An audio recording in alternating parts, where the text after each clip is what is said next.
Assalamualaikum warahmatullahi wabarakatuh. Bismillahirrahmanirrahim. Alhamdulillahirabbil alamin. Wassalatu wassalamu ala asyrafil anbiya'i wal mursalin Sayyidina Muhammadin wa ala alihi wa sahbihi ajma'in. La haula wa la quwata illa billahil azim. Tugas dakwah adalah tugas kita semuanya, apapun posisi, jabatan, dan kedudukan kita. Kita wajib sesuai dengan kemampuan kita untuk ikut berpartisipasi dalam kegiatan dakwah. Apalagi melalui dakwah melalui televisi, misalnya melalui Kalam TV. Dakwah akan lebih tersebar pada semua bidang dan juga pada semua daerah ya yang terjangkau, misalnya oleh Kalam TV ini. Tentu saja dalam kegiatan dakwah ini memerlukan biaya, donasi. Oleh karena itu saya mengajak kepada saudara sekalian, kaum muslimin, kaum muslimat, mari kita bantu. Mari kita dukung Kalam TV ini. Dan saya mengajak kepada jamaah sekalian untuk ikut berpartisipasi aktif, apalagi dalam bulan suci Ramadan ini, untuk memberikan bantuan, donasinya, dananya, infaknya. Mudah-mudahan semuanya akan berakibat positif dan baik bagi kegiatan dakwah kita. Amin ya rabbal alamin. Alhamdulillahirabbil alamin. Assalamualaikum warahmatullahi wabarakatuh.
Assalamualaikum warahmatullahi wabarakatuh, jamaah Kalam TV dan Masjid Alumni IPB dimanapun berada. Kembali lagi dengan saya Vera Farfala di podcast kajian syuruk spesial Ramadan. Masih bersama Ustazah Isufi Jatiningsih. Assalamualaikum Ustazah. Insyaallah sehat ya hari ini.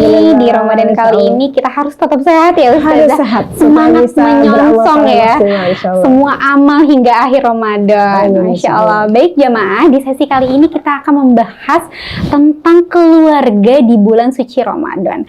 Di mana berbicara di bulan suci Ramadan dan keluarga ini sangat kaitan erat ya. Kita bisa membangun keluarga-keluarga muslim yang memang sesuai dengan tuntunan Allah dan Rasul.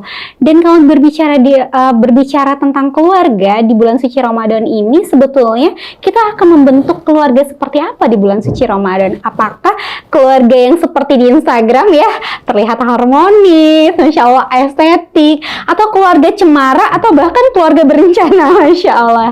Nah, berbicara tentang bulan suci dan Ramadan, tadi balik lagi bahwa bulan suci Ramadan dan keluarga ini adalah sangat kaitannya sangat erat ya. Di bulan suci ini kita bisa membangun visi misi keluarga yang bisa kita tuju. Nah, dalam sesi podcast kali ini kita akan membahas keluarga yang musfikin. Nah, apa itu? Kita akan bahas bersama Ustazah. Silakan. Baik, bismillah. Assalamualaikum warahmatullahi wabarakatuh. Jamaah Kalam TV dan jamaah Masjid Alumni IPB Bogor. Pernah dengar keluarga musyfiqin? Kalau keluarga cemara, keluarga berencana, mungkin sering mendengar ya. Keluarga musyfiqin ini Allah sebut di dalam sebuah ayat di dalam surat At-Tur ayat ke-26.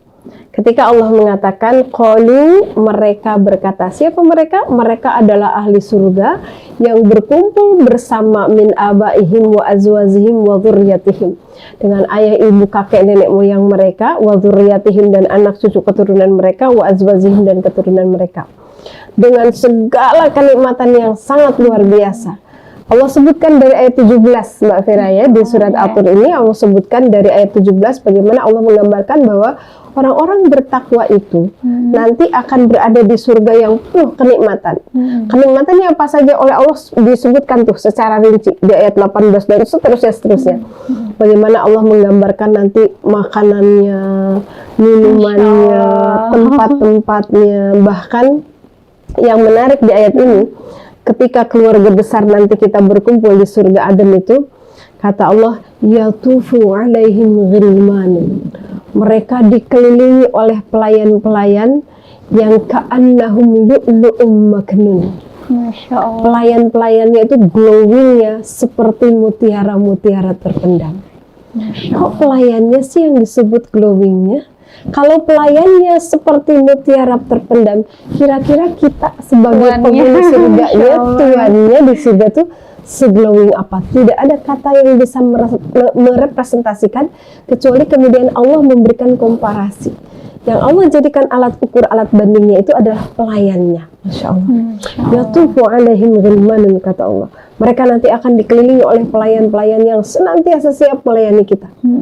Fa'aqbala ba'duhum ala ba'd. Nanti itu kita berada dalam kenikmatan sambil ngobrol-ngobrol. Masya Allah. Masya Allah. Jadi ternyata salah satu faktor kebahagiaan itu ngobrol.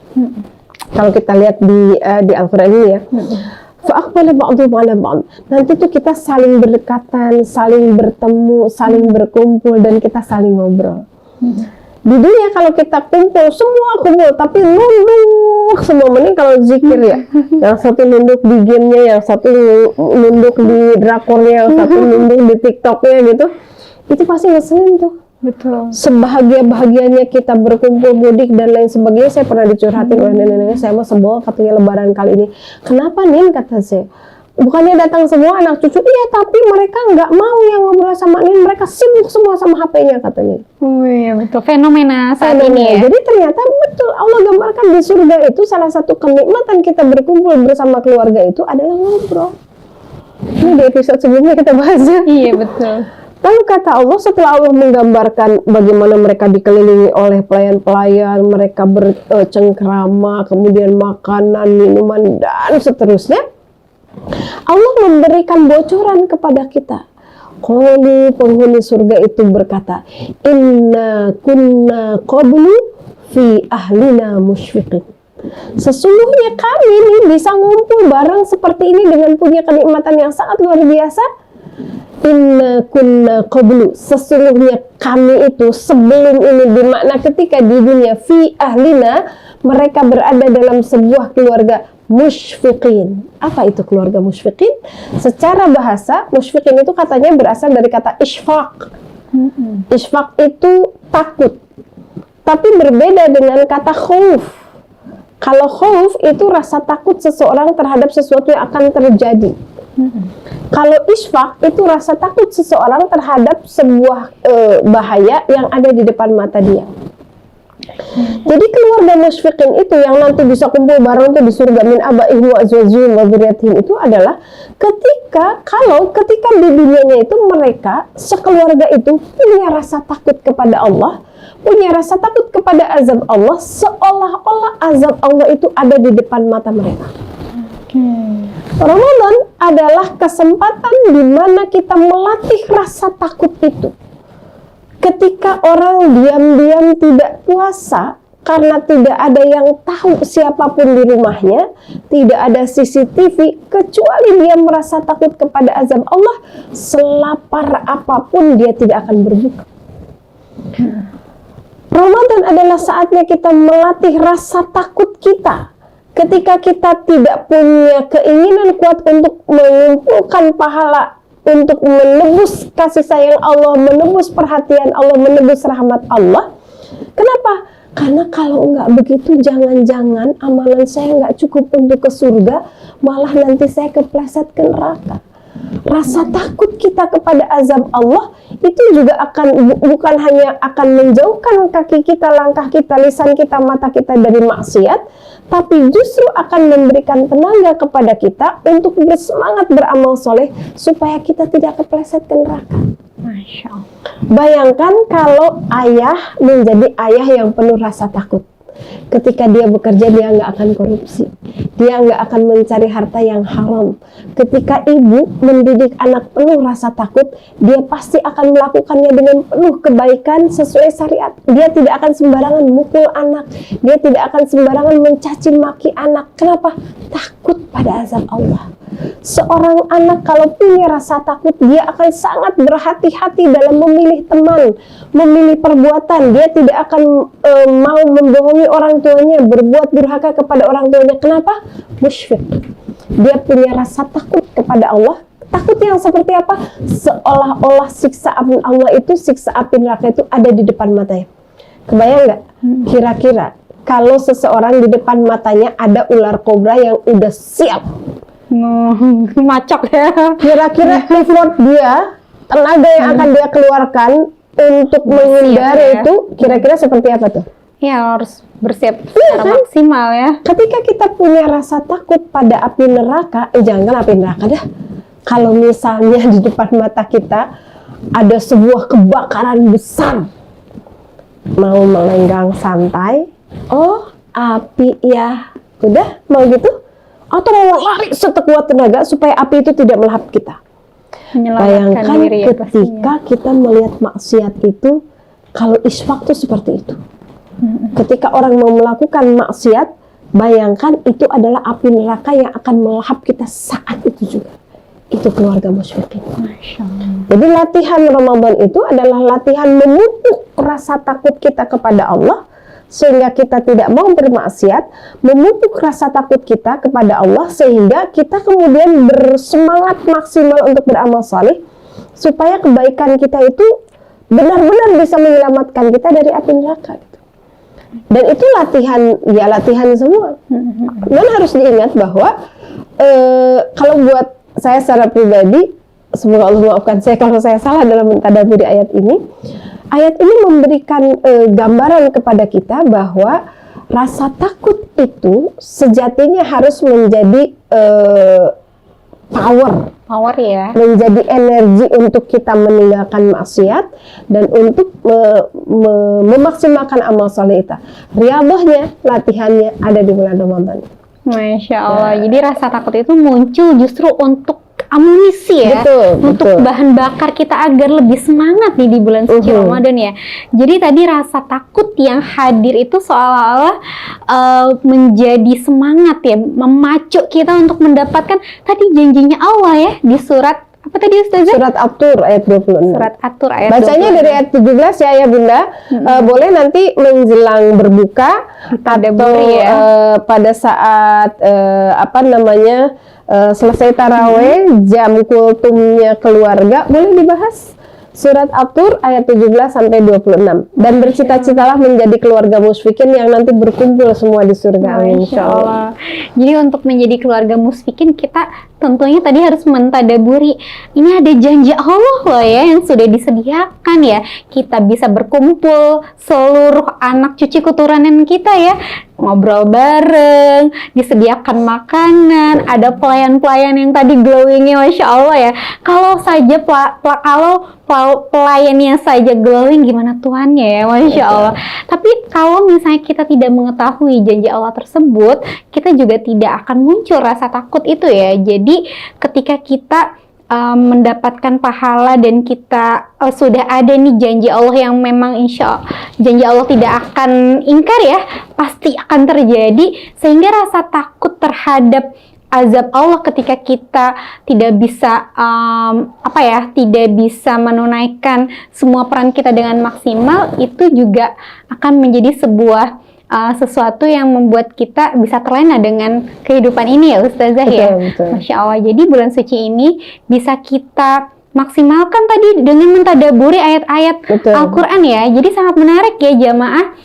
Surat yang tadi sudah Ustazah ulas, semoga bisa menjadi semangat kita menjadi keluarga yang musfikin dengan penuh ketakutan. Nah, Ustazah sangat menarik nih pembahasan menjadi keluarga musfikin. Pasti tentunya tadi ya ada tantangan lagi dong ya, karena kan tidak mudah nih ketika begitu banyak godaan di bulan suci Ramadan tadi ya, apalagi misalnya peran ayah, peran ibu, peran anak untuk bisa menerapkan oke, nanti kita tuh kalau misalnya berhati-hati untuk semua yang kita lakukan, kita bisa mendapatkan janji Allah, itu bagaimana kita bisa menanamkannya? Apakah tadi hanya kan ditadaburi aja nih Al-Qur'annya? Itu bisa nggak sih sampai ke dalam hati kita betul-betul meresap sehingga kita berazam kuat menjadi keluarga yang musfikin? Betul.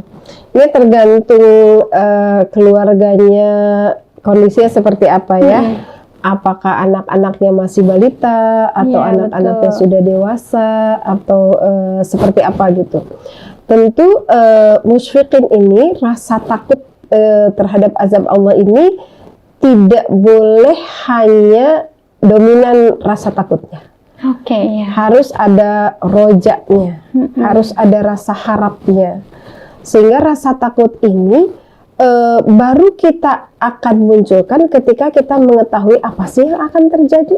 Nah, itu dia Ustaz. Iya, jadi makanya kalau iman kepada Allah dan hari akhir itu kalau dalam fase pendidikan ya, kalau saya mentadaburinya di surat Al-Imran ayat 113-114 tentang ciri-ciri orang soleh, itu Allah memulainya dari Al-Quran, sholat, iman kepada Allah dan hari akhir, amar ma'ruf nahi munkar, yusari'una fil khairat. Jadi Al-Quran dulu, karena Al-Quran itu yang paling mungkin diajarkan kepada anak semuda apapun. 0 tahun, 1 tahun, itu paling mungkin. Ketimbang iman dan Islam. Ketimbang iman kepada Allah dan hari akhir. Maka itu dari kecil. Besar sedikit, anak diajarin sholat. Usia 7 tahun, 10 tahun, dan seterusnya. Lebih besar dikit di usia remaja awal, usia sudah balik, itu mulai harus ditanamkan beriman kepada Allah dan hari akhir. Nah, di fase inilah kita harus mengajarkan tentang apa sih yang konsekuensi dari perbuatan kita di dunia. Itu tidak dalam konteks nakut-nakutin. Bukan hanya itu, tidak dia dalam konteks nakut-nakutin, tapi dia harus belajar bahwa semua perbuatan itu ada konsekuensinya. Ada akibatnya. Bukan hanya konsekuensi di dunia, tapi kita harus buka tuh Al-Quran, bagaimana konsekuensi di akhirat. Bagaimana ketika orang itu berbicara sembarangan, ketika orang itu berbohong, bagaimana keadaan di padang mahsyar itu semuanya akan terlihat.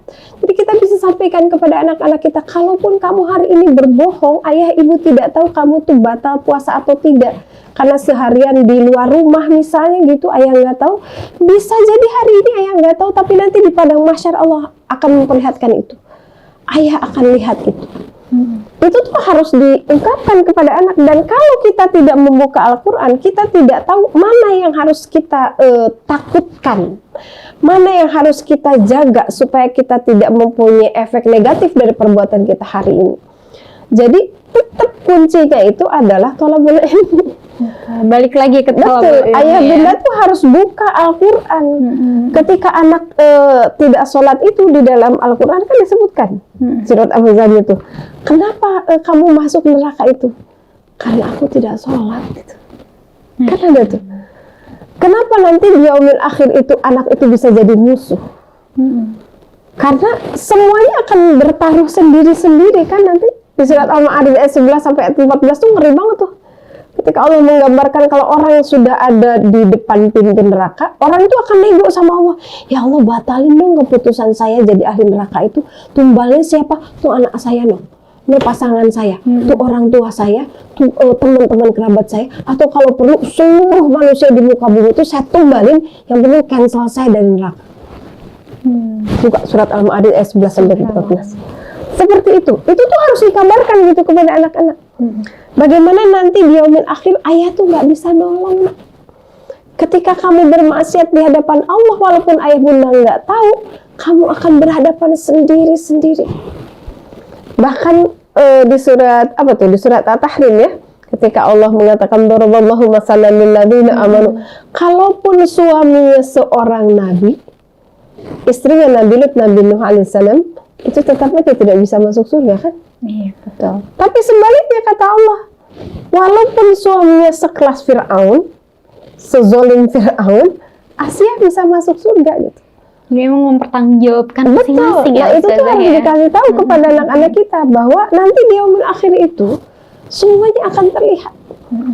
Kalau kamu mau membohongi orang tuamu hari ini, mungkin hari ini orang tua kita tidak lihat, tapi ketika nanti di padang mahsyar diperlihatkan oleh Allah, nanti orang tua itu akan bisa berpikir begini, oh dia ternyata membohongi saya, dia menipu saya, dia menzalimi saya. Lumayan kalau sekarang diganti, akan kita tagih. Hatta itu anak kita, hatta itu orang tua kita, hatta itu pasangan kita. Ngeri kan?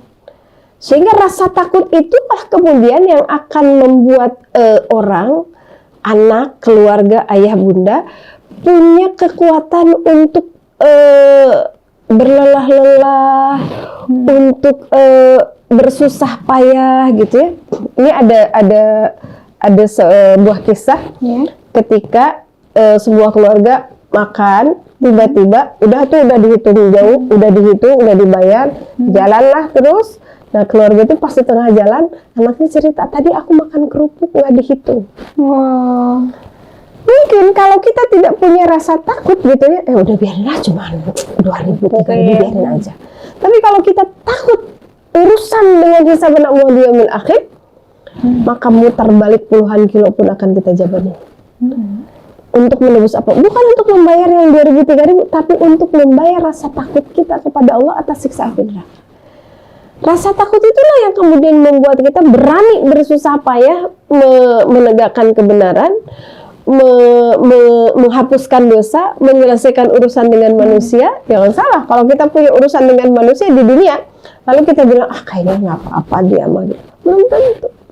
Kalau nanti dia ambil akhir dia bilang, ternyata dia tuh begitu, lumayan nih, ditebusnya pakai apa? Dosa saya dikasih ke dia atau pahala dia dikasih ke saya? Ribet kan urusannya. Maka rasa takut itulah yang kemudian akan membuat kita itqan,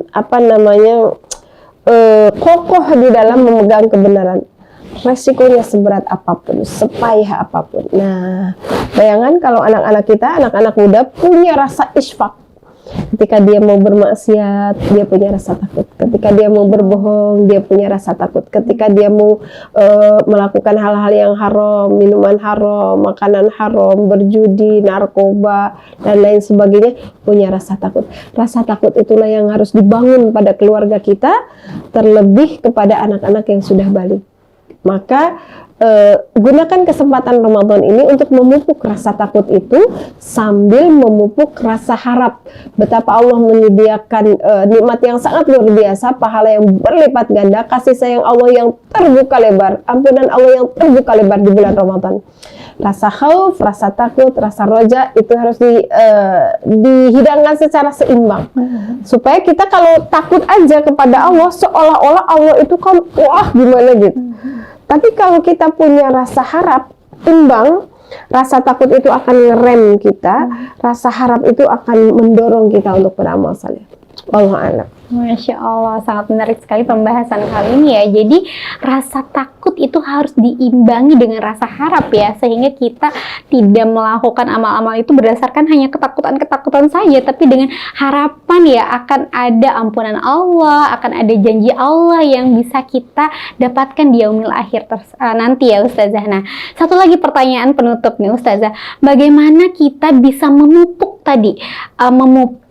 diri kita mempunyai rasa takut sehingga dalam keluarga tersebut bisa tercipta keluarga yang musfikin itu Ustazah.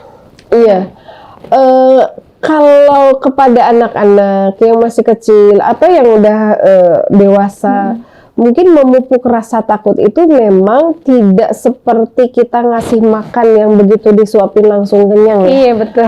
Maka ada tantangannya ya betul, Ustazah ya. karena itu abstrak. Makanya salah satu ciri takwa setelah Ramadan kita menjadi orang takwa. Ciri pertama takwa itu di dalam Al-Quran adalah yu'minuna bil ghaib, beriman kepada perkara yang gaib. Itu kan gaib. Maka memupuk rasa takut itu adalah memupuk keimanan. Tidak bisa divisualisasikan Tidak ya. bisa divisualisasi kecuali kita membuka Al-Quran. Bagaimana kasih sayang Allah. Kalau saya memahami neraka itu sebagai bagian dari kasih sayang Allah. Masya Allah. Kayak gini lah. Kalau anaknya Mbak Vera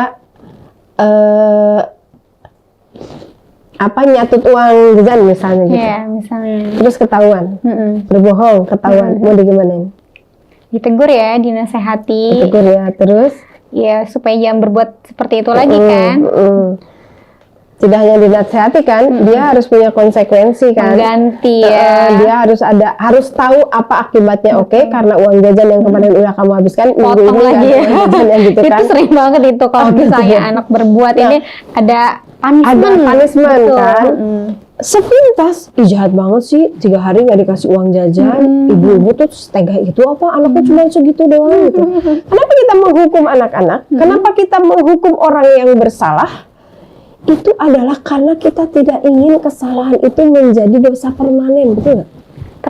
Terulang terus. Iya ya. kan? Ketika kita memberikan punishment itu supaya ada rasa jerak dari orang itu untuk tidak melakukan maksiat tersebut gitu. Maka itu adalah bagian dari kasih sayang. Bukan kita jahat kan ketika kita memberikan hukuman kepada anak, karena kita tidak ingin keburukan itu berlangsung lama atau permanen bahkan pada anak kita gitu. Iya, betul. Maka kalau saya memahami untuk orang-orang beriman, neraka itu bagian dari cintanya Allah karena nanti itu akan dibersihin supaya bisa masuk surga gitu kan gitu. Masya Allah. Jadi memahami itunya tuh gimana?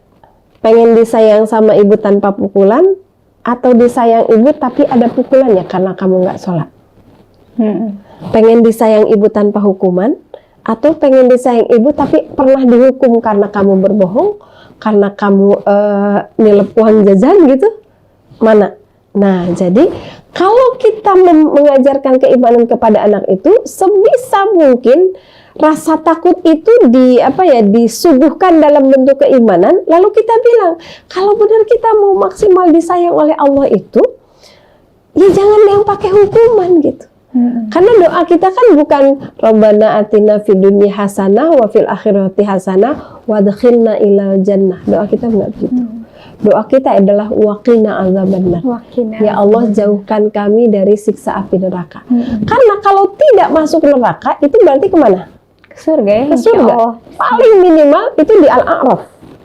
Di tempat yang sangat tinggi ke surga, karena ke neraka kan gitu. Tapi kalau masuk surga, ceritanya bisa dua. Bisa masuk surga bi ghairi hisab, atau masuk surga mampir dulu ke neraka. Dibersihkan dulu. Dulu. Mau yang mana kan gitu. Kalau ngikutin fitrah manusia, pasti ingin disayangi tanpa marah, tanpa hukuman, tanpa siksaan, kan gitu. Kita juga kan gitu kan. Pasti kita tuh inginnya seperti itu. Nah, itu mungkin yang perlu dipupuk terus-terusan. Jadi, dan itu harus dimunculkan dalam kehidupan sehari-hari. Jadi ketika misalnya nih ya, ketika anak kita mau kuliah gitu ya, itu tuh harus diwanti-wanti tuh. Ibu bapak boleh jadi tidak melihat kamu, tapi Allah melihat kamu. Ketika anak kecil misalnya, berbuat baik, kita bilang, ih Allah pasti seneng sama kamu, ih pasti Rasul seneng sama kamu. Itu tuh harus jadi harus jadi habit aja, sehingga semua perkara itu dikaitkan dengan Allah. Allah melihat, Allah menilai, Allah menyayangi gitu. Kalau saya ke cucu itu mencoba menumbuhkan rasa takjub kepada Allah, rasa syukur kepada Allah tuh setiap hari ketika misalnya dia bangun, alhamdulillah terima kasih ya Allah, Hanin sudah bangun, matanya masih bisa melihat, mulutnya masih bicara, tangannya masih bisa bergerak, matanya masih bisa terbuka. Itu tuh terus di apa namanya di reminder sehingga anak itu merasa, oh iya ya, saya bisa bangun tuh karena Allah. Ketika kita memberikan makanan, biasanya kita bilang apa? Bilang apa sama bunda gitu ya? Kasih bunda. Gitu kan? Ucapkan alhamdulillah. Hakikatnya apa? Ya. Jadi yang hari pertama kita ajarkan, bilang apa nak sama Allah udah dikasih apa? Sama bunda bilang apa? Sama ayah bilang apa? Itu tuh apa ya? Jadi mainstream. Harus jadi mainstream sehingga keimanan anak itu terpupuk dengan baik. Jadi tanpa kita harus menakut-nakuti, jangan begitu tuh, nanti dilapapin neraka deh, ini gitu kan. Dengan sendirinya gitu, ketika anak-anak itu kita tuh merasa dilihat terus oleh Allah, itu rasa takut akan muncul dengan sendirinya, insya Allah. Allah alam. Dan Ramadan adalah waktunya kita untuk memupuk keimanan itu. Masya Allah, Ramadan adalah waktunya untuk kita memupuk keimanan itu ya, menumbuhkan rasa takut akan azab Allah dan menumbuhkan tadi harap ya dari ampunan Allah. Masya Allah, jazakillah khair Ustazah. Masya Allah, ilmu sangat luar biasa nih di bulan suci Ramadan menjadi bekal kita untuk senantiasa menjadikan keluarga-keluarga kita menjadi keluarga-keluarga yang takut akan azab Allah, sehingga Allah selamatkan kita dan Allah kembali kumpulkan kita di janahnya bersama keluarga Amin, kita. Masya itu Allah. cita-cita terbesar kita kalau kumpul Ramadan buka bareng, Idul Fitri kumpul bareng itu udah seneng banget ya. Kalau nanti kumpulnya di surga lalu disapa sama Allah, Assalamualaikum bima sabartum. Masya Allah. Luar biasa. Alhamdulillah, itu cita-cita tertinggi ya, harus menjadi visi misi terbesar dalam sebuah keluarga. Dan di Ramadan itu saatnya visi misi itu bisa diwujudkan ya.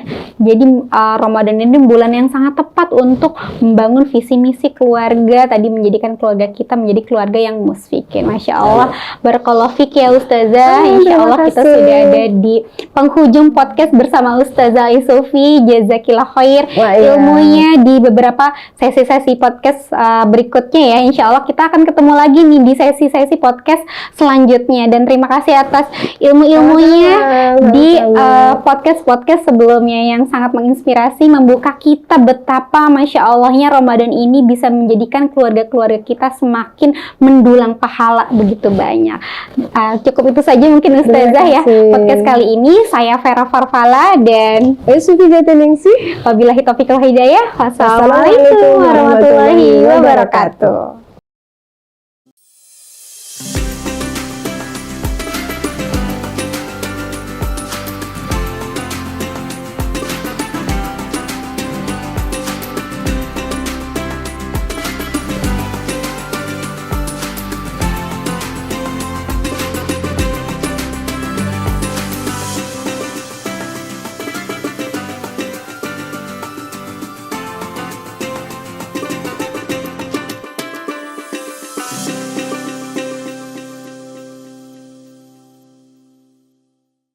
Assalamualaikum warahmatullahi wabarakatuh. Bismillahirrahmanirrahim. Alhamdulillahirabbil alamin. Wassalatu wassalamu ala asyrafil anbiya'i wal mursalin Sayyidina Muhammadin wa ala alihi washabihi ajma'in. La haula wa la quwata illa billahil azim. Tugas dakwah adalah tugas kita semuanya, apapun posisi, jabatan, dan kedudukan kita. Kita wajib sesuai dengan kemampuan kita untuk ikut berpartisipasi dalam kegiatan dakwah. Apalagi melalui dakwah melalui televisi, misalnya melalui Kalam TV. Dakwah akan lebih tersebar pada semua bidang dan juga pada semua daerah ya yang terjangkau, misalnya oleh Al-Kalam TV ini. Tentu saja dalam kegiatan dakwah ini memerlukan biaya, donasi. Oleh karena itu saya mengajak kepada saudara sekalian, kaum muslimin, kaum muslimat, mari kita bantu. Mari kita dukung Kalam TV ini Dan saya mengajak kepada jamaah sekalian untuk ikut berpartisipasi aktif, apalagi dalam bulan suci Ramadan ini, untuk memberikan bantuan donasinya, dananya, infaknya. Mudah-mudahan semuanya akan berakibat positif dan baik bagi kegiatan dakwah kita. Amin ya rabbal alamin. Alhamdulillahirabbil alamin. Assalamualaikum warahmatullahi wabarakatuh.